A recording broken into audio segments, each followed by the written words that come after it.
What is up, y'all? Welcome back to the channel. It's episode 15 of Marlins franchise, and I gotta be honest, it wasn't much of a battle to get to the playoffs. We kind of got there easily, so I don't have a great chase for you in August and September. So, figured I'd jump in now, last series of the season, kind of go over some things, and then we're in the playoffs. We clinched early. Sometime in mid-September. I actually didn't really see when because I didn't think it'd be that early, but we did. And we can never really get to the Braves because, frankly, every time we faced them, they kicked our butts. But also, simple fact was that they're a good team. They're a good team, but obviously, I think the biggest deal would be that. Actually, we went 10-9 against them. No, that's crazy to me. I would have never guessed that. All right, so I made up that. I'm a liar, giant liar. I thought we did much worse against them, but 10-9 also is not going to close the gap of a 10-game deficit. You can see we got it down to 7 here, but never really got there. We do have the number 1 seed among wildcards, though, so that's good. And like I said, clinched a long time ago. Philly and Arizona got to figure out their stuff here. Philly trying to stave off Arizona, who could feasibly make it with a sub 500 record, depending on what happens in this last series. The AL East is a bit open too here as far as a wild card spot goes between 3 clubs: Baltimore, New York, and Tampa Bay. So let's just get into that and let's see what's going on. Who are we facing? Then we'll look at some stats and then we'll get into the playoffs. But we got Texas here. Are they any good? No, they're okay. I mean, like, they're a bad team, a lower tier team, but 73 wins is not garbo. You know, I feel like you got to be sub 70 wins, low 60s even. I'd say sub 65 to be like real dregs of the league type. Interesting though that they brought Yu Darvish back. They have Trevor Bauer. Like, they have the oldest rotation known to man. They got Brandon Marsh. They got an interesting team here. How's Semien been doing under the contract in this world? Oh, actually quite good. So they would kill for this. They are not getting this right now from him in real life. And Seager's been okay in real life. He's been fine this year, but still not quite. Well, actually, I haven't checked in on him in a while. I mean, before I eat my words again. Now, he's been about league average, yeah. So not what you want. But then in this world, he was brilliant but hurt in 2022. Kind of the Corey Seager story. Brilliant but hurt. A Corey Seager story. Then brilliant but healthy. And healthy, I should say, not but. And then a solidly strong season here where it would have been probably a 4 or 5 win season if he hadn't missed time. And then another good season here. So Seager's been great. Semien's been pretty good for them, but they haven't quite put too much around it. I don't know why I gave that much gas to the Rangers here for a 3-game set against them at the end of the year. But let's see what we can do. Lose the first one. Lose the second. That's why I gave them so much gas. It's because they're awesome and they're going to sweep us. Sick. This is awesome. And by awesome, I mean it's not awesome.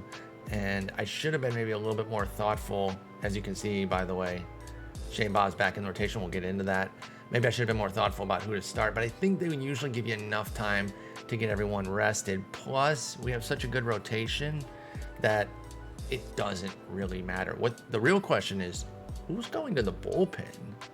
I think we go 2 left, 2 right, and maybe Boz goes back to the bullpen. But we'll get into that in a moment. Let's finish off this series and the season at large. Let's take a look at the standings first. Oh, Baltimore already figured it out.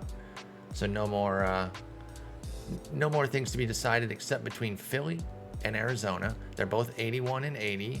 So no sub 500 team getting in. Philly hard choking. 3-7 in the last 10. Yikes. Last game. Okay, we got a dub there. We saved one. Whew. That was tough, man. All right, so we got all that there. Wonderful, wonderful. Now we go back. We're facing San Diego. Okay, and the box score. We'll look at the one box score that we won. We win 8-5. We went down 1-0. Got it to 3-1, down 4-1, put up a 4-pack in the 7th, and that was all she wrote, baby. Sixto pitched well, not as many Ks as I would like, but he's not a K guy, so can't really hold that against him. And the aforementioned Corey Seager got his 24th of the year. So cool. All right. And then let's see the Philly-Arizona thing. Philly ends up winning. They get in at the last second. Philly fans probably losing their minds. Like, are you kidding? We're going to choke this to Arizona. Arizona, by the way, it's 2025. Arizona on the come up. I could totally see that in real life, by the way. They're not a horrendous team this year already. Like they're around 500. I think their pitching is way over its head, but they got some interesting hitting pieces, including some guys who've come up and been good or emerged as, second, third year players. So Alec Thomas is the guy who's come up and been great. And then, of course, Dalton Varsho is that, second, third year guy that's really doing some things. Gallen and Kelly have been nice. Those are the two pitchers I believe in. The rest of their pitching. Anyway, I don't need to get bogged down in real life Arizona. I'm sorry. That's right. They still have that insane system too. So they're going to be a force. This is tough. They got to, they probably feel bummed about missing out with this good offense that they had, but they are on the come up in a big way. So keep tabs on Arizona. I'm telling you guys too, as if I'm not the one in control of how many tabs you can keep on them, because if I don't show you their stats, you can't do it. All right, final season. Or final regular season stats here, not our final season of the franchise. And the offense actually ended up a bit better than I thought, just kind of at a glance, because for a while we had like 2 or 3 guys over 100 WRC plus. So the catching situation, Fiducia came up, did well, and I feel pretty good about making that change. What was it, Juan Fernandez or Juan? Well, yeah, Juan Fernandez. He went to KC, and he was dreadful. And he lost 5 points on his avoid K. Again, I didn't give him enough time. I didn't. But I felt like Fiducia was being wasted because he was in AAA. He wasn't playing well, but his morale was in the tank. And I was like, this is a pretty good player. How different is he than Fernandez? Do I really need Fernandez type deal? So I kind of went back on that Fernandez move, ended up getting him out of there. We got Fiducia back up. Heim wasn't great. Still had positive WAR because of his defense, I would imagine. So, I can't sugarcoat the offense. It was bad. First base. Now, we did get Orlando Arcia back. Oh, one thing I want to show before I get too deep into the stats and then forget this. We had a huge run in August. We had a 1, 2, 3, 4, 5, 6, 7, 8, 9, 10 game win streak. And I was like, this is awesome. This is awesome. And I was actually, because I kind of did some of this simming after the episode 14 recording. And I was like, I swear, if this gets to like 12 or 15 games, I'm going to have to start recording episode 15 right now and kind of playing this out here to see if we can get like a 20 game streak. But it stopped at 10, which was awesome though. It was a great streak. We lost a couple there and then got another little 4 gamer, lost 1, 3 gamer, and then lost a series to Atlanta. Again, I feel like we lost damn near every series to Atlanta, and yet we were only 10-9 or 9-10 against them. I don't know. We did take a doubleheader here. We did take 3 of 4. That kind of saved it. So if we were 10-9, or it was 9-10 total, so it was 6. I guess we were only 6-7 before that, right? Am I doing the math right? And then we ended up winning 3. Yeah. So I guess I just remembered some of the bad ones. But again, I have also realized another crutch phrase of mine is "but again." We did have to kind of figure out a way to really do well against them to close that gap. So even though I am surprised that we were even 9-10, it had to be more like 17-2 to really make a dent because they were just great all around. Jordan Diaz did not have a great first full season. He got the sample last year that was really good, and it's a small sample, so it wasn't like this is who he is, but he really fell off, and it was unfortunate, and that's what you get out of 45, 50 grade players is, they can vacillate quite a bit. Orlando Arcia did return, like I mentioned, and then I kind of bounced around with him. He wasn't great. It wasn't a great signing. Like, he came back in August and was just completely dreadful. He did rebound pretty nicely in September, so credit there. and he's a defensive, I don't want to say defensive force, but he's a defensive plus. In fact, despite a 75 WRC plus, he was still positive WAR in 363 plate appearances, almost certainly due to his defense. Tyler Freeman had a nice above average season, a little 3 WAR biddy there. We love that. No power to speak of, which to be a positive hitter, a plus hitter with no power is difficult. So credit to him big time. Doesn't strike out much, doesn't walk either, but love that he puts the ball in play all the time.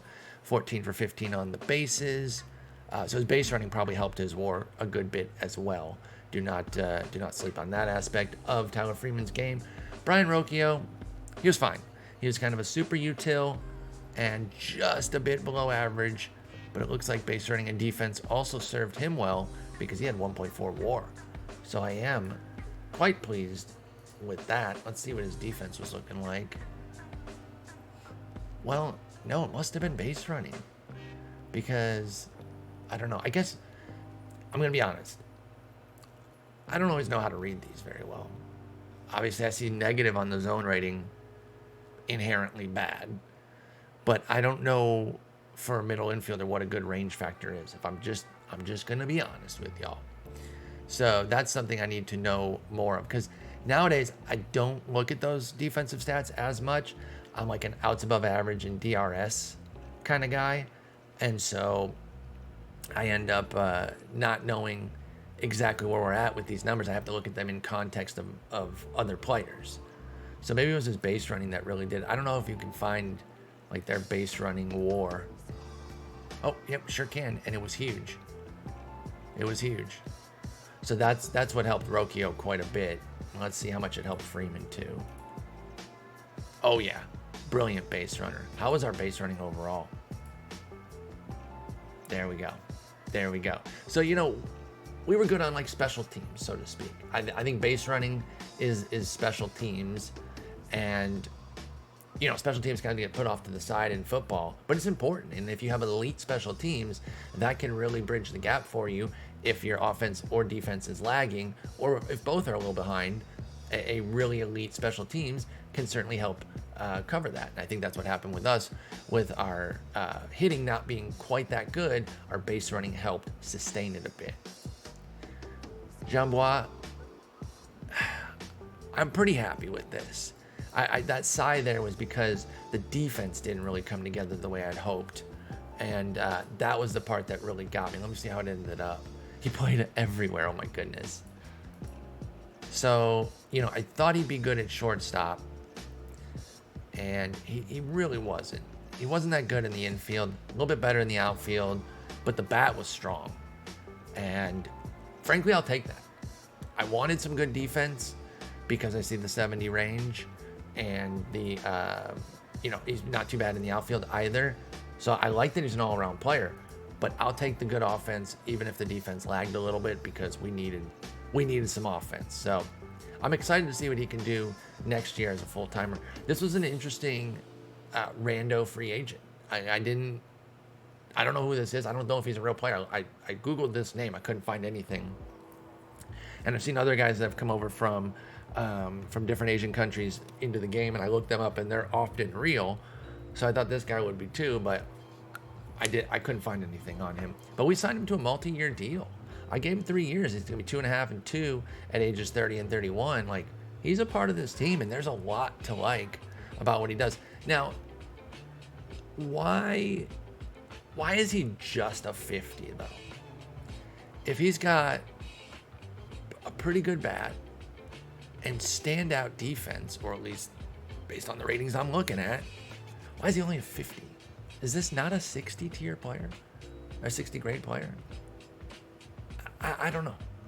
Let me know. I mean, he's 29 as well, so we got to fight off some potential aging, and I hope he stays good. But I quite liked him. I quite like Jambois, and I'm excited for next year. Tovar, I've certainly seen where Gold Glove capable defenders can put up positive WAR with like a 65 WRC plus. My man put up a 30. I don't care what kind of defense you're playing. It's not going to cover that. Then you add in the fact that, like, his defense wasn't even that great, I don't think. I don't know. Again, I don't know for reference. Here, let's do this. Let's go over here. Sortable stats. Let's go to customize, take off this. Nope, we don't need to look at the high risk bats. Let's go to shortstops. Let's go back here real quick. He had 234 plate appearances, so let's use that as our qualifier. Plate appearances. Pardon me, plate appearances. I forget what I said, 200. Let's just do 200. It was 230 or something. And then shortstops. And now range. Oh, I deleted a bunch of these columns in the last video, and I don't think it's stuck. So let me do that again, because this is hella cluttered. And there's some overlap here that we don't need WOBA and WRC plus. They're a little different, but they tell similar stuff. We don't need the pitch per plate appearance on this page in particular. Don't really need their game started. I can, click their profile if I really want to see that. Again, don't need triples or even really their doubles. Can click the profile if I want to see that. All right, we'll keep the rest of this. It tightened it up a bit. All right. Now, you look at James Triantos. He had the highest range at 9, but he had a negative zone rating. Okay, so you can have negative zone rating with a high range. He had 0 efficiency, or is that... Hang on. No, I was going to say it's at like 1,000 and it's been cut off. No, it's 0. Huh? I'm at a loss on that one, y'all. Gonna need some help on why it's a 0. Oh, because it's 1 inning. Never mind. Fielding leaders. No, not what I wanted. Go back here. I'm trying to think what else I could do. I don't know. To try to figure out, like, okay, I see Tovar here, by the way. So he is 7th on the list, and he actually played some short. And then zone rating. Now, zone rating, he's all the way down here, Tovar is. Part of that is his playing time, though. But if you scale it, like, if you just loosely, and I don't know if this is probably bad math, because plate appearances doesn't really translate to defense, but let's just say the playing time. You basically kind of take by 3 to kind of get in there. He's at 234, 234 times 3 is 702. That's too much. Let's go 234 by 2.5. That's 585. Okay, that's probably better. So take the 1.7 by 2.5. That puts him at like a 4.3. That would put him like right about here. Okay, so he was good defensively. Tovar was just so unbelievably dreadful offensively that he just couldn't make up for it. It just wasn't going to happen. Okay, good to know. Good to know there to get a little bit of a firmer handle on these metrics. Like I obviously know anything double digit on zone rating. I know that's good, right? There's certain things you can tell, like, okay, that's going to be good. But I didn't really know how 1.7 in this limited playing time stood up. And it's fine. Okay, good detour there. Good detour. Except for those of you who knew that answer before, you're like, hey, stupid idiot, you're screaming at your computer. Sorry. Keel Badu, one of my faves. My Tigers have done him dirty this year, but we will not get into that because I'll just get angry. But I didn't do him dirty. We brought him over, and he rebounded after a down year. We bought him on the low, and we said, nah, you're better than this. We're going to play you and let you do your thing. He had a weird reverse platoon, and it seems BABIP-driven, to be honest, but we'll take it. The fact that he was a force against lefties. Now, I didn't give him a ton of playing time. I didn't just like move him to the top of the order because of that. Because if you kind of like overreact to a platoon split, especially against lefties, which is going to be a smaller sample, but if you overreact to it in season, you're just asking for it to get exposed. So, we still kind of kept him a little limited, 154 plate appearances, but he kept crushing, and he was average against righties. We'll take that. Would have liked a little bit better, but when you're that good against lefties, I'm not going to complain about the bottom line. Jason Dominguez, it was 4 WAR season for Badu, by the way. Jason Dominguez gets 2.5 wins, solid all-around season. Not like a huge breakout or anything, but certainly not bad. And my man is 22. He's going to be in his age 23 season next year, so 0 complaints. Excited about the future. Manuel Margot, I want to say he kind of faded in the summer. No? Yeah, so July 92, August 106, but then September 85. And I'm referring to as WRC plus, which is an easy shorthand. For those that don't know, just a refresher, WRC plus, weighted runs created plus. The plus means it's adjusted, it's league context dependent, also ballpark dependent. So somebody dominating in Coors Field with like, or somebody in Coors Field with like an 850 OPS, which an 850 is pretty good, but that's Coors Field.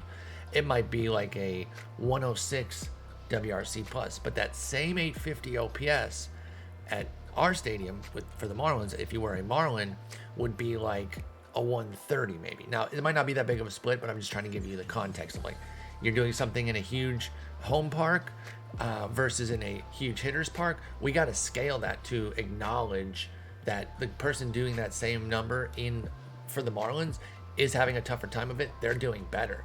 Meanwhile, I think where it really kind of trips people up sometimes is like, say you have that 850 in Coors that is a 106 WRC plus or whatever, and I'm just making numbers up, and then somebody has a 712 as a Marlin and they have a 106 as well, and you're like, what? And that's like, again, that's the heart of explain. And I'm just explaining I'm just saying the same thing I just said in a different way, I guess. But I think that's a little bit more of an instructive example. And it sometimes throws people. They're like, that means your stats broke. I'm like, no, that means it's working perfectly, in my opinion, because you gotta bring down the Coors guys and raise up guys in hitters parks. That said, WRC is not perfect, and in reference to Coors guys, I think it is too harsh. So as much as I just gassed it up as a stat, and I do like it, for Coors players, I think they punish them too hard because they don't account for the Coors hangover effect, which the reason Coors players are so bad on the road isn't because they don't know how to hit. It's just such a different look with breaking balls and how they break or don't break as it were at home, so that when they get on the road, breaking balls look like they're all, peak Kershaw curveballs, even if it's coming from, Joe 2 cents over here, 5th starter for the Royals or something. So anyway, statistical diatribe there. Moving on. He was great early. He was fine in the second half. We're not mad about it. It's just around average with quality defense. I didn't really necessarily think he was going to stay at those heights. I was hoping, but I'm not mad about 3.5 WAR season. Burleson followed up his rookie of the year with a dreadful season because everything hinges on his bat. So he doesn't have the base running and or defense to kind of prop him up if the bat isn't there. If the bat isn't there, Burleson is just not good. And that's what happened this year. So rough. It's rough. And then, of course, our superstar, Cal Tucker. Did I acknowledge this previously? I think I did. I think I mentioned that I'd signed him to a $30 million one-year extension right now. And I just wanted to play it a little bit cautiously and just do the 1 year and kind of go from there because I didn't know if we'd follow up the playoffs with another playoff run, so I didn't know what our finances were going to be like, and I just didn't want to put some big outlay out there for like a 4 or 5 year deal where it was like crippling us. And so, we got next year already, and we'll see how we do this season in the playoffs. I don't know. We got to figure out what we want to do with Tucker. Is he a long-term sign for us? He's going to be 29 next year. Do we want to sign guys that are going to be age 30? Because basically we're going to be signing him for his early 30s, 30 to 33 or something like that. So I don't know. We will cross that bridge when we get to it. Right now, we're fine. Pitching-wise, starters. Sorting by Sierra in terms of positivity. from lowest to highest. Sierra, again, skill interactive ERA. It's just another one of those ERA indicators that takes your core skills, your strikeouts, walks, homers, puts it on the ERA scale to try to isolate what you're having control over as a pitcher. So you can see somebody with like, you know, a 3 Sierra but a 4.5 ERA. They've probably been unlucky. Maybe the defense hasn't supported them. Maybe they got like an elevated home run rate. You can see here, 294 ERA, 236 Sierra. Trevor Rogers had a brilliant season, and I don't know what the hell happened last year. And frankly, I probably should have just wrote it out and kept him in the rotation, but I was impatient, and it didn't really hurt. It didn't stunt him to throw him in the bullpen last year, just consider it a lost season, and bounce back this year with an MLB best, or at least an NL best, 5 WAR. 4.4 on the R WAR. We'll take that as well. Way to be, T-Raj. Sandy Alcantara with the 382 Sierra, 337 ERA, NL best, 107 whip. We love that. One of my favorite pitchers in real life. I've only mentioned this 62 billion times, but might as well make it 62 billion and one. He's my NL Cy Young pick this year. Needs to get those Ks going. I'm talking in real life too, not in our fictional world here. Asa Lacy, acquisition from the offseason, was in the Holt Jones, Brandon White, the Otto Lopez deal. Yeah, let's see how Otto did. Oof. We got out. We got out at the right time. I mean, maybe, you know, he could bounce back next year at age 27 and be just fine. But, I mean, damn, he got a lot worse. But Asa Lacy, quite good for us. We'll take a nice little 2-3 win season, depending on which one you look at. WAR goes off of FIP, fielding independent pitching, which is another ERA indicator, similar to Sierra. Sierra is a little bit better at predicting ERA. That's why I prefer it to FIP. Neither will lead you in the wrong direction, right? If you're citing FIP, some people don't like FIP and they might tweak you a little bit and give you some hell about it. Ignore them. Just be like, it's fine. You're getting where you need to be with FIP. You're not like, it's not like you're using batting average or just like plain old ERA.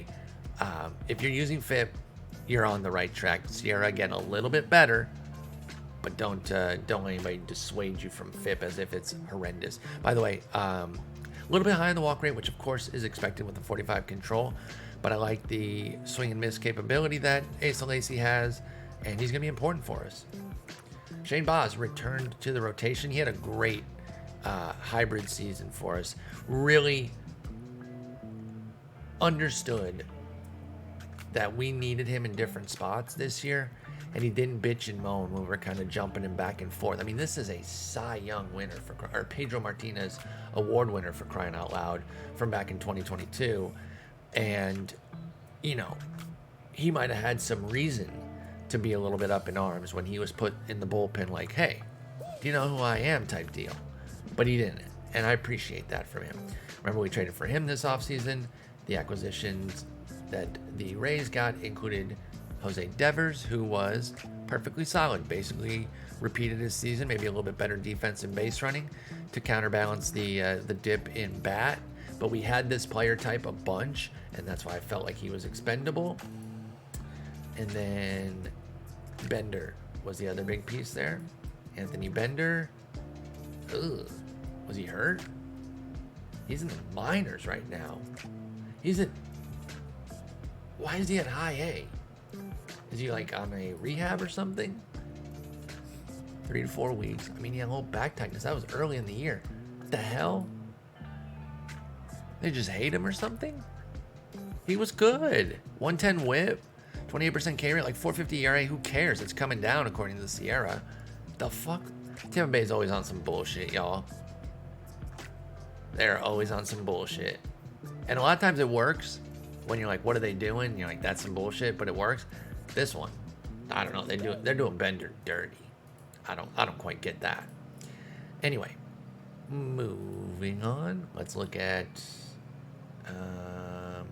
which starter? Sixto. Right? Sixto was the worst of our bunch by Sierra at 4.26, but he had a 3.75 ERA. So he kind of, outran his Sierra a bit thanks to a 2.93 BABIP and a sub-1 home run rate. So we take that. Whip is a little high, but I like what he was able to do. Let me see his trajectory, how the season went. So he started off brilliantly, really sputtered in May and June. Like, things were awful, and it was because the defense wasn't doing shit for him. And that's when I started to say, you know what? I got to try to get Tovar in when he plays, even when Sixto pitches. Even though Tovar couldn't hit off of me, I still need his glove in there to try to help Sixto out, was my thinking. So I started to get him in more consistently, and look at how great Sixto was. Now, I'm not saying that's all it was. Of course, these numbers were going to regress, pretty much no matter who was at short, well, unless it was somebody who was terrible. But even with Jean Blau still being there, I think it would have gotten okay and regressed, but it ended up getting quite good, and he closed brilliantly, did Sixto, with a 1.85 ERA, 107 whip in September. Wait a minute, did that say what I think it said?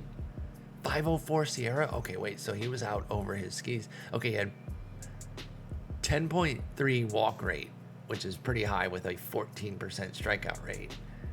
And he allowed a few too many homers. Okay, so it was just BABIP the other way. So as unlucky as June was, that's how lucky September was, basically. And so you have those ebbs and flows, and even looking at some of the Sierras here. So, you know, he was leveraging the strong BABIPs here, 288, 300's fine, it's about a league average, and then the 186 to have that good finish to the season for Sixto. Take a look at our relievers. Again, sorting by Sierra. Let's go reverse. Let's start with the guys who weren't quite as good by Sierra. Michael King, a little bit of a disappointment. I'm not going to lie. I had some bigger expectations for King. He did dip down a little bit. Now, he was a 55 here on 7/12. And now he's a 50 a month plus later. What changed? I don't know. Did his stamina go down or something? Oh, I guess I can look. So overall potential ratings improve in July, and then they dropped in August. Okay, I guess. But he wasn't bad, and we have such a good bullpen that, like, it kind of covered him. But I was expecting big things out of him. Him and JP Sears, who out for the year early. Let's take a look at this deal, because we gave them Stephen Kwan. They hit the Kwan. And, y'all, did we just deal a bunch of damaged goods? Did we scam? Did we scam every trade this offseason? How'd Blade do? I hope Blade did well. Yeah, he did. Okay, good. We did not scam. He was great. He had a perfect number of RBIs at 69, so it's very, very nice. He matched his season last year and did so in more volume, thus a 4-win season for Blade. Cool. I'm actually happy about that, even though it helps the dumb Yankees. So, King was fine. Unfortunately, Sears, we'll have to see how he does next year. Next up was Braxton Garrett, our hybrid. We actually didn't need him in the rotation this year, though. Last year, he was a nice hybrid for us. Actually started quite a bit. But this year, fine. You know, little reliever volatility. BABIP spiked up, so his whip was too high. But I would say that despite the 150 whip, he survived. Because a 4.43 ERA, while not good, I'm not going to pretend it's dope, that's not killing us. Especially with so many other good pitchers around him. Braxton, he did fine. Garrett Whitlock, another big offseason acquisition. Also, maybe didn't quite live up to the hype. Now, it's hard to put a bunch of hype on relievers because there is no more volatile field than relievers or position, I guess. And so year to year, they can just be so different. Now, one of the things with Whitlock is he gets a little bit more volume than your average reliever. You see, he got 100 innings. He led the league in games every month. So that's good. You know, we that can kind of negate some of that volatility is by having more volume, but it's still 1, 2, 3 inning samples, and so you can have some ups and downs. So he started off okay in March, whatever, 5 innings. I mean, he still got 5 innings in the first 3 games, so that is good. But then, okay in April, amazing in May, June, July. A little bit high whip in June, but it didn't come across as far as runs, so we were loving it. It's actually down the stretch that he kind of sputtered, and I wonder, was it the volume? That's what I wonder aloud. Then I see that he allowed 7 homers, a 4.6 homer 9, and I realized, no, it wasn't that. He got pretty unlucky. I mean, this is the volatility of relievers in a nutshell in a 1 month sample. 13 innings, 20 hits, 7 homers. Like, are you kidding me, dude?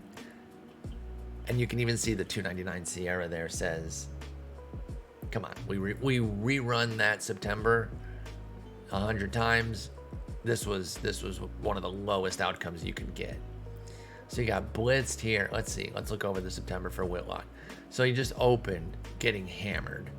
Philly got him. The Mets got him twice. He gave up runs in his first 6 outings of September. Took 1 off, gave up 2 more, and then closed with 3 strong. So at least he ended on a high note. Maybe he was pushed a little bit too much. I don't know. Is there like in-season fatigue? Now, I did question if the 30 stamina was enough for stopper, and maybe that's what it is that at the finish line there, things get a little wonky, or just standard volatility, and I'm looking for a reason why it is what it is, and I'm overrating things. This deal actually ended up, this one felt like a rip, but it's because they loved Henry and Jackson Rose. Like, it's not really my fault. And it is a reliever at the end of the day, but the $4 million that we got thrown into, I was like, sick.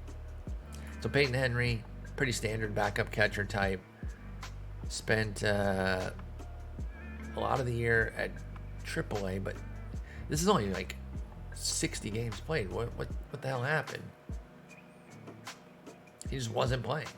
He was a backup catcher in the minors even. Okay. Which, I mean, is fine. Like, that's where he's a AAA major league backup catcher, kind of up and down. Jackson Rose was probably the prize of this deal for them. And he didn't really do anything. Was he out for the year? Sick. Was he out for the year? Partially torn elbow. Or partially torn UCL in his elbow. Well, that makes sense then. And then Wenzel. Fine. Okay, so we smoked that deal. Let's just be honest. And then Max Meyer was also, he was the hybrid this year. He filled the Braxton Garrett role, but not well. So, probably shouldn't have used that comparison. Because Braxton Garrett's like, what, am I catching strays over here? I was good in the hybrid role. Don't compare me to Max Meyer. Unfortunately, Meyer kind of poop. Plain and simple. Was it just some volatility, or is he bad? Too many homers, high BABIP, good strikeout and walk rate. So, Sierra loves him still, which I get, and that makes me like him, and that's why I do think that maybe some of it was volatility as opposed to big-time trouble, like standard volatility. As a reliever, he started to find his footing, which is great. But even as a starter, you look at the 368 Sierra against the 563 ERA and 140 whip. It says that even if we had kept him starting, hopefully he would have started to kind of regress back down a bit. But we had the luxury that we didn't need to keep him in at starter. Let me see. What was I just about to check? God, I know what I wanted to check. Sorry. Shane Boz's splits. Now, he was a little bit worse as a starter. Actually, about a full run. Over a full run, according to Sierra. Oh, and ERA. But starting's harder, though, too. So you don't just grade a 1-to-1 there. Great as a reliever. Pretty solid as a starter. We'll take that. Would have liked a little bit more. And I'm thinking Boz is probably going to come out of the rotation. Jonathan Bolin picked him up at the deadline, our only real deadline-ish deal. Not even at the deadline, it was in mid-July. That included the one Fernandez deal. Or no, that's when we got Fernandez and then flipped him. That's right. We claimed Fernandez and then flipped him with Hunter Bishop. This was actually just kind of a volume deal to kind of thin out, trim some of the herd in our minors. because it had gotten a little robust. And so we got Bolin, 25 Gs, which I've already spent, and an 8th and 12th round picks. So let's see how Hunter Bishop did. Hunter Bishop was, he's a prospect. Not rated right now, but he's solid. And he did have a good power output for us in the minors, but I didn't really see him as somebody who could come up to the majors and do anything for us because of that high, or that very low, avoid K. I was going to say high strikeout rate, which would have worked, but when I was pointing to this, it was confusing. So yeah, I'm fine with that deal. Bolin came over, pitched his ass off for us. And I was a little bit nervous because I made a mistake that I only realized after doing that deal that he couldn't be sent down because I confused him with somebody else on KC who was also offered in the shop now who could be, and I thought I picked that guy. I think both their names started with a J. Let me just go over there and let's just see, because if I'm wrong, I will just own that. But I swore that they offered another guy. I think it was this guy. There it is. For once, something I thought I remembered was exactly what I remembered. So I thought we were getting this guy who was pretty good too. I just picked the wrong one. But I'm not mad about it because Bolin was great for us. I will say, Billis had some popularity too. Is Bolin popular? Oh, he's even more popular. Never mind. I'm fine with it. We got the guy who's awesome, has more popularity to help the team fandom. So all good. All good, baby. All right, then we've got, let's see, we're going reverse order. Colton Ingram, nice little lefty. Had a rough sample last year in 18 and 2/3. We certainly weren't judging him off of that. He gets back this year and really puts together a hell of a season. And despite being lefty, was not had no issues with righties. He was just great either way. We're going to need him big time in the playoffs. Andrew Nardi, another lefty. Now, he had a great season last year and followed it up with an even better season.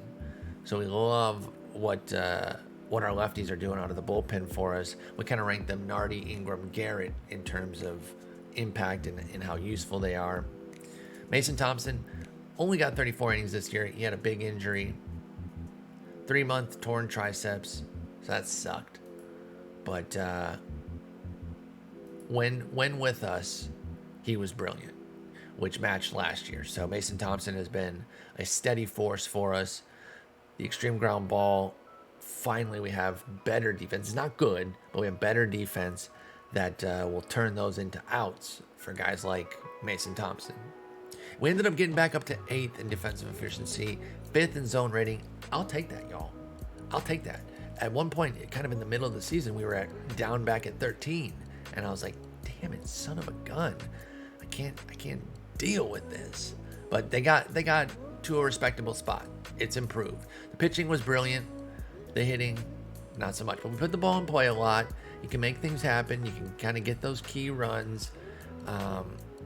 It's not a great offense. I'm not going to sit here and pretend that. But there are impact pieces. There's enough to make a run here. There really, really is. I firmly believe that. And now I am realizing that with as much as I've talked, I don't think we have really time to go to the playoffs in this episode. So let's do this. Let's preview our opponent, wrap up, and then episode 16 will be the playoffs. San Diego Padres, they finished 93 and 69. Oh man, so did we. 69 losses for both. That's nice. That's really nice. They were. I wonder who got home field. Who got home field for this? Where's ours? Damn, they did. I changed it a little bit because last year it was home. Now it's the lower seed gets the first game at home, which is a little unfair because you can get a one. Like, I get it. It's hard to balance it. But at least each team gets a home game. I guess I could go it could be higher seed, lower seed, higher seed, because again, we don't have to worry about travel days because this is not real life. But either way, at least we get a home game this time, because if you have it as 3 homes, you may never get to the opportunity to play. And that's what happened to us with Atlanta last year, is that we had to play all 3 games in Atlanta. And so this way we get a home game, but they are favored. They do get the last 2 games at home. So let me know what you think about that. Like, is having that first game for the lower seed okay? Especially, I think in this case, it's totally fine because we're tied. Like, I do not feel bad about that at all. But let's say we were like at Philly's record. Like, San Diego had 93 wins and we had like 84 and Philly had their 82. Like, let's just say there was a gap. That I might feel a little bit bad about, because if we win that first game, that's a nice advantage. And even though we go on the road for the next 2, backs against the wall pretty quickly for the 93 win team. I don't know what the perfect solution is, but this is better than it was, I believe, and we will have a home game. So back to our Padre foes here. Can I get to their team? So looking at their info page, they're a lot more balanced than we are. Let's just say that. Strong offense, quite a solid pitching staff as well. They don't strike many guys out though, and we put the ball in play like crazy. That could be a nice combo for us. If they're already looking for contact and we are big on contact, if our hits are finding holes and finding grass, it could be really nice for us. Let's look at some of their players here. Oh, let's go to this. What's this page? Oh, I didn't know this existed, that you could look at team stats like this. I know the one for the MLB, but I've never clicked on these for team. Wow. I don't want to look at it like this though. This is cool, but I like to go by position. So at catcher, oh, they have a devastating catcher combo offensively. Campusano has been amazing. 55 catcher ability is not huge, but it's certainly not bad. It's good enough. When you're hitting like this, it's totally fine. Brandon Valenzuela, also great in his backup role. This is why they didn't need Juan Fernandez, and they waived him. Although Fernandez, he could have done what Valenzuela did, and he's a better catcher, but not my problem. I'm glad that they kept the lesser player. Crony, the Crone Zone, is officially their first baseman. How many games did he play there? And he still bounced around a bit. 74 games at first. They don't have Haas anymore. Oh, here he is. He's like a part-timer. Good. Fuck him. Let me look back at Crone Zone. Solid 3-win player. Just a solid 3-WAR guy. I love Jake Cronenworth. One of my faves in the game today. I love those players who are like good at just about everything. They don't have any carrying skill that's like a 70 grade. I know it's 71st, but you know what I mean. He doesn't have anything like eye-popping power or eye-popping contact or blazing speed or Nick Ahmed level defense, but he's good everywhere, and that's a really good player. They have 4 first basemen right now. Crony can play other spots though, so there is flexibility, and I imagine Voit is the DH. But it is a little funny to see 4 first basemen here. Voit, another Spore fave, but not in OOTP because that profile is tough.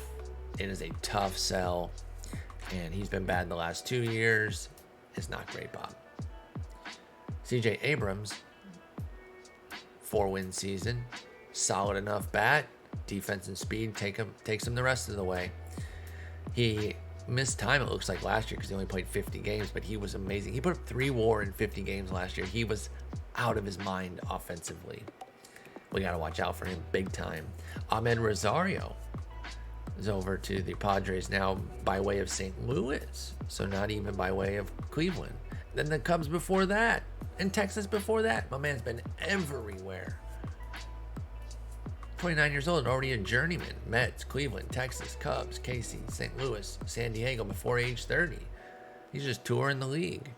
It's like that thing where it's like, there are guys like this that get traded a lot, and there's this yin and yang kind of push-pull of when they get traded a lot, it's like, okay, well, teams are always willing to trade them, so maybe that's a little bit of a knock of like, okay, we don't mind moving this guy, but somebody's always interested in him too. Now, this was a minor league free agent signing, so it blows up what I'm talking about right now for Rosario's case. But there have been cases of guys who get traded a bunch, and some people use that as a mark against them. But the counter is that, like, somebody always wants him though too.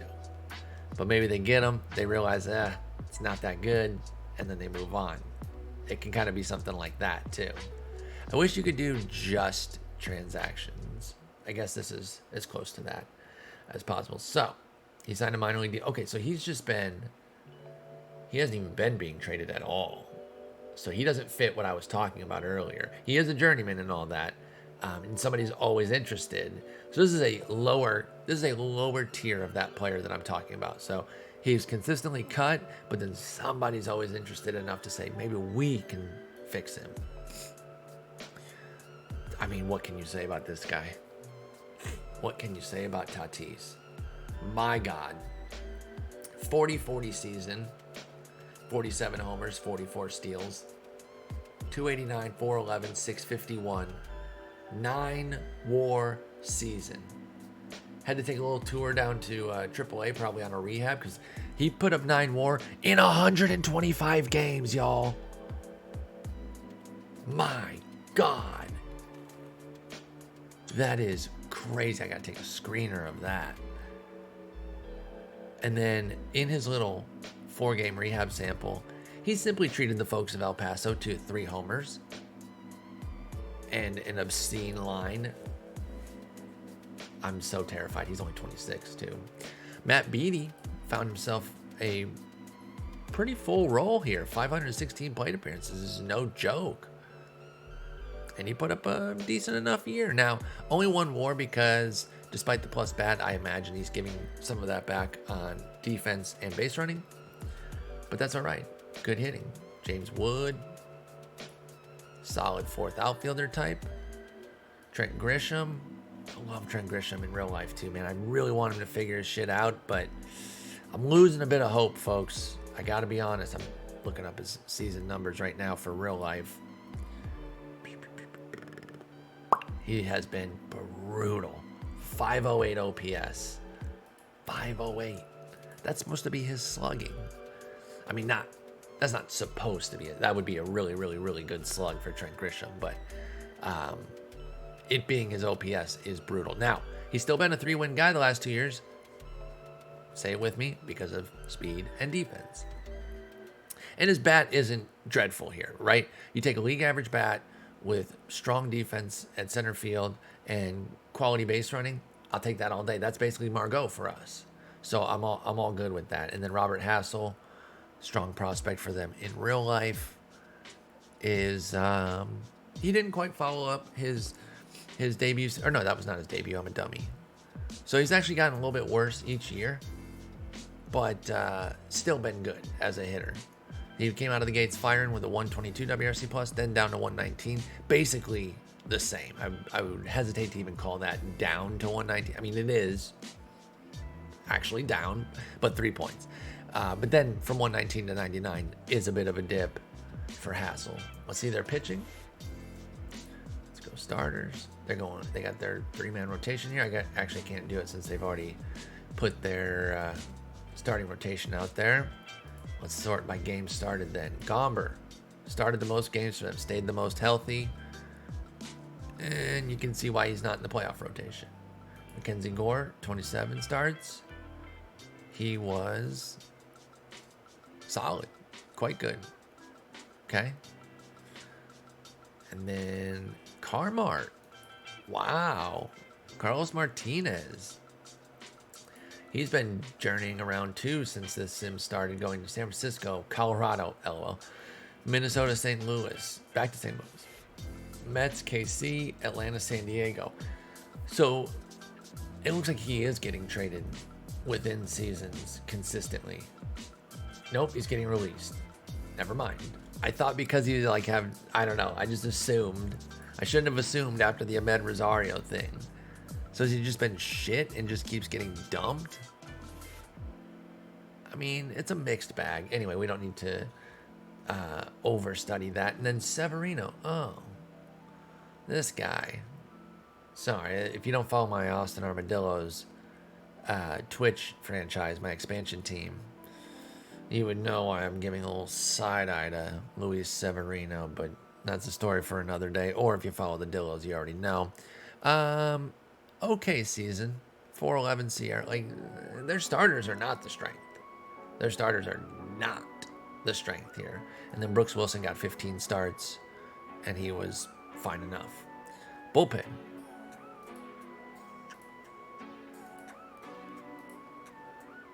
Pierce Johnson is their closer, and he's their go-to guy. He is their best. Whip's still a little high, though. Whip's still a little high. We got to be patient against him. Pommy, Drew Pomeranz, still kicking around at age 36. And maybe he shouldn't be. But not for me to decide. Jimmy Nelson. Hang on. I just totally contradicted myself. I said maybe he shouldn't be because I was judging off of the ERA and whip, but I'm sorted by Sierra, and his is the second best. So, as a stats guy who likes things like Sierra, I shouldn't be shitting on him saying, like, why is he even still pitching? His Sierra was brilliant this year. His skills were wonderful. The home runs are the problem, and he probably didn't deserve it because he has a 65 movement. So it's probably like an egregious homer to fly ball rate that kind of screwed him. So, pardon me, Drew Pomeranz, I shouldn't have been so harsh on you. Jimmy Nelson, another oft-injured arm, who I always liked. Big fans of Pomeranz and Nelson. Wish they could have stayed healthy. But he's still doing his thing. He came over from Colorado by way of Philly. He's been on 3 teams this year. He's been amazing for San Diego. Like a late season find that looks quite good. Little prospect package there for him. Probably some long-term gamble type guys or some organizational filler. Jose Castillo, okay, he can miss bats. He hasn't. 20% K rate is not very, well, never mind, sorry. I was looking at the wrong thing. 27 in the majors. Yeah, he can miss bats. Luis Guerrero, I do not know Luis Guerrero in real life. Crazy high BABIP really hurt him. But maybe, and I don't know, let me check. Nope, I was going to say maybe their defense is the problem. No, he just got unlucky. Adrian Morion. He got... Wait, no, I saw 32. I thought he started a bunch and was moved to the bullpen. No, 164 innings out of relief. Wow. I thought we gave Garrett Whitlock a lot of innings. Holy smokes. He went 15-7 in 164 innings with an NL best 3.13 ERA as a reliever. What? Why? Why didn't you put him in the rotation at that point? Because the rotation wasn't that good. I mean, he's putting up starts here. Are these not starts? How many starts did he get? It said 4, right? Did I misread something? I mean, I am an idiot. GS, game started, 4. The fuck? I'm shook, y'all. This is ridiculous. He put up. Oh, you know what, by the way? I just realized something, going back to something I said about Whitlock that I'm noticing because of this. He led an ERA, but they're saying he led every month, and that's obviously not true. So I don't think Garrett Whitlock led in games every month. And that because he led the league, they kept the red ink across the board. So that's neither here nor there. Just wanted to bring it up. But yeah, this is crazy. I've never seen this kind of reliever usage, and I'm pretty into it. But like, did he get an opener or something? Like, why? Who was he filling in for? He's constantly getting these elongated outings. Yeah, he got an opener. Oh, wow. So they went full Ryan Yarbrough 2018 style here. Oh, I love it. I freaking love it. Because the thing is, those of us in the fantasy community have been dying for somebody to go full Yarbrough again. That is like, no offense, Ryan Yarbrough, but somebody better than Yarbrough. Like, you know, somebody with a little bit more strikeout upside, that type of deal. But Yarbrough was amazing that year. So that's the thing, though. We can dream on if somebody was a bit better than him, what that could be. And if you don't know, 2018, Yarbrough had a consistent opener. So he was the follower. He went 16-6 with a 3.91 ERA and a 1.29 WHIP. Because when you're the follower, your win probability goes way up because you're pitching those middle innings. You just have such a better chance. You could pitch 3-4 innings. You don't even have to get to the requisite 5 when you're not starting. So you could really do some things. So this would have been one of the craziest fantasy seasons for people to get from Orion when he wasn't even starting, especially in a league where you have to use people at RP, like they have designated RP spots. You're getting like an extra starter at RP. What a season.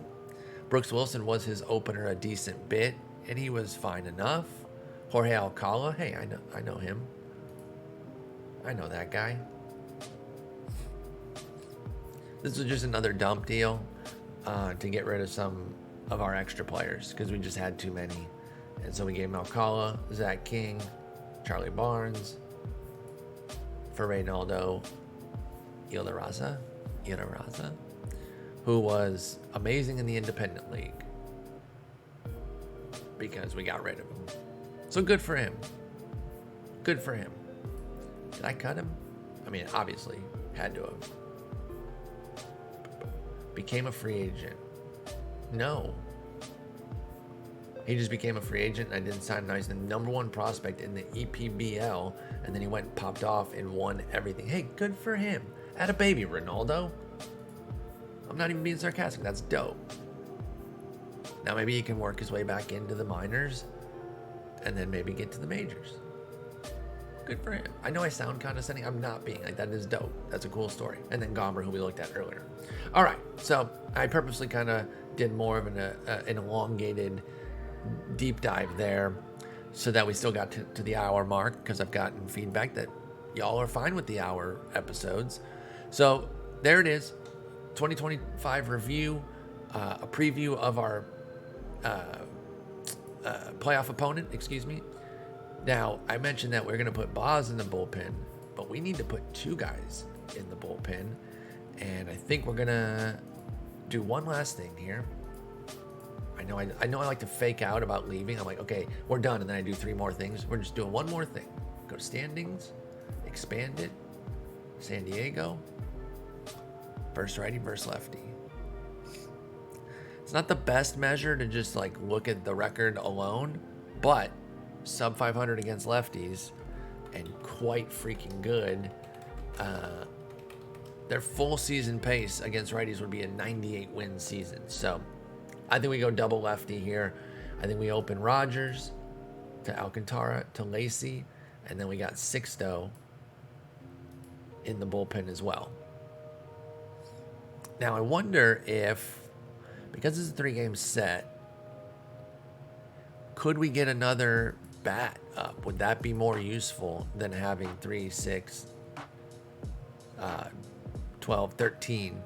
Wait, no, that doesn't make any sense. 3, 6, 7, 8, 9, 10. I double counted those. I counted these 2 twice. I'm an idiot. And I still said the wrong number. So, good God. Anyway. I'm thinking about it. Maybe we go 14-12 for the 3-game set. Who would we really want to bring up, though? You know? Heriberto's come up a couple times. I mean, it's a nothing sample, so I don't even want to say. He has been bad, but I don't want to like hold that against him. So maybe Heriberto. Maybe. Julian didn't work out that well this year. I had some hopes for him that he could be a power source for us. That avoid K is tough, though. He was all right. Like, it's not far off of what you would expect from this profile. I was just hoping to kind of spike, a better season. And then Willie Vasquez was one of our few ranked prospects. He wasn't great either, but he's still a little bit younger. I don't know. Maybe we'll just stick with the 13-13. I think we're probably fine. Probably. I don't know. Maybe, you know what? Nah, I know what I want to do. I am going to do it. And it's going to be based on...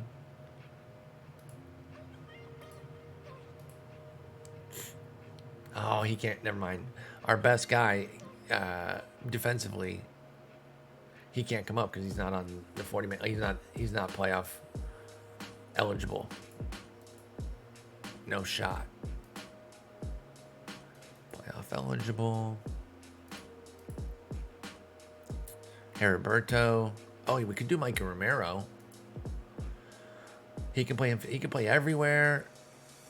He's not gonna hit a pinch hit home run or anything, but he could come in and get a pinch hit base knock. Maybe Romero. Vasquez should not be in the outfield. He's a better bat. I will consider it. We'll see. And obviously you guys will see in episode 16 when we start the playoffs against the San Diego Padres. 2 years in a row, baby. I'm really excited. Very happy with how things went. This is our next big hurdle, though, is fixing the minor leagues a bit and getting more prospects. Now, we did have some guys move up. We now only have one guy in the top 100. Well, two, I guess, because Pena's right there. But Vasos moved up. We got more guys in the top 200. So our first small move, but we need more. And unfortunately, our first round picks are pure shit. And I don't know what to do. I keep lamenting that. I know, but I'm frustrated. I'm sad.